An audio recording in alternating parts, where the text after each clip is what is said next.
বলেন ইয়া আল্লাহ, ইয়া আল্লাহ। রোগ মুক্ত জীবন,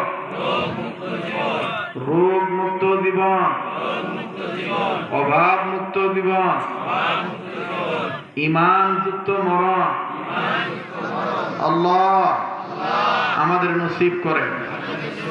এই তিনটা সম্পদ পাবেন আপনি যদি সুন্নতের প্রতি গুরুত্ব বাড়ায় দেন।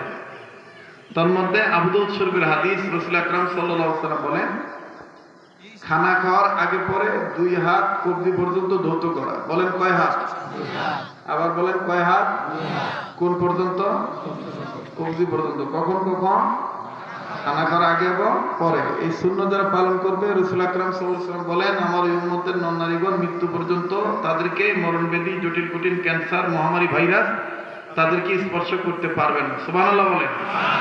এবং তাদের ঋণ থেকে থাকলে গায়বী নুসরত দ্বারা আল্লাহ তাদেরকে ঋণ পরিশোধ করার ব্যবস্থা করে দিবে। এবং সুন্নাত উম্মতের বরকতের মরণের সময় কালেমা পড়তে পড়তে ঈমানের সহিত মৃত্যুবরণ করতে পারবে। তাহলে আমরা পারবো এই সুন্নাতটা পালন করতে? কয় হাত? কোন পর্যন্ত? কখন কখন? আবার বলেন না, কয় হাত?